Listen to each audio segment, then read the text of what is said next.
Inaction is the same as action. Whether you want to or you don't want to, you're still producing an effect on the world. I would argue that, yes, life is not worth living. Let the whole thing blow up. Kill them all. You do nothing, I do something. There, that's our disagreement. These ideas arise from the ideological defilism that some try to promote by connecting it to anti-natalism. It was publicly done, okay, in video form. Anti-natalism, it's not a very cool word to be using. And I don't mean, it's just about style. It's also about what it's saying. It's not saying anything. You can have your little anti-natalism. I don't want to have anything to do with it, frankly, because I'm anti-life. And it's just a fact, and I'm not afraid to say it. I'm anti-life. Considering murder as morally wrong should be obvious, I think. No, it's not obvious at all. Why is this obvious that this is somehow... No, that's not part of the game. Yeah, it's exactly what the game is. Ideologies have to bury each other on the ash hippie of history. Okay, and sometimes you have to literally do that. Now, I'm not advocating that that's your first option is to go whack everybody.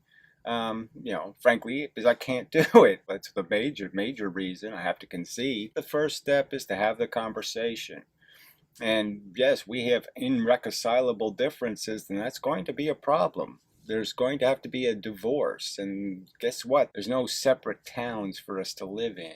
There's no separate realities for you to go do your Jew burning in. Just understand you're abdicating from your responsibility to go rescue the victims. You're saying, fuck the victims because I'm involved in some kind of social contract. That's not going to get anything fixed in the world. Killing humans and animals to prevent future suffering is morally impermissible. It's insanely stupid to think there's some other plan that's going to work. Okay, so the only way you eradicate something, you want to make something go extinct, you have to kill the generation. In many cases, killing is even ineffective for the goal of... Well, you'd have to prove that. You won't show how it doesn't work. It is delusive to think that it can be anything more than a thought experiment. No, it really isn't. Watch some sci-fi films or something. There's a hole in a dike, and all there is a 6-year-old kid, right? And if the dike breaks, hundreds of millions of people will go through horrible suffering for 10,000 years. And all you gotta do is shove the 6-year-old kid in the hole. Yeah, it's unpleasant. Oh man, this is gonna be so horrible.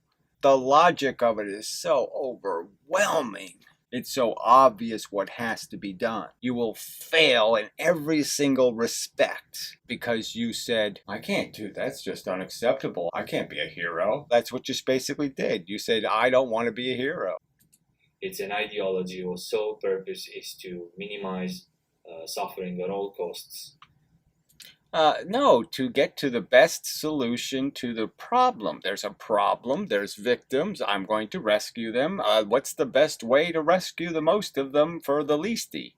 How do I pay the least in terms of causing suffering to prevent the most suffering? Of course, ends justify means. Of course they do. You're saying I value the one individual, okay, and I don't value the future individual. You're not going to be able to make this omelet without breaking eggs. It's misleading to call it euthanasia.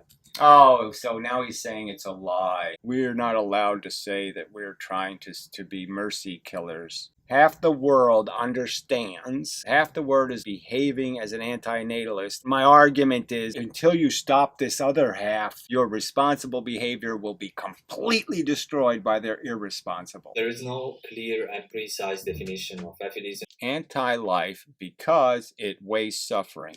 There. You need more of a definition? It is in favor of sacrificing the few for the sake of the many. Well, you don't really have a choice. I'm just saying logically, what's your alternative? Except for failure. You will fail to create a better value ending.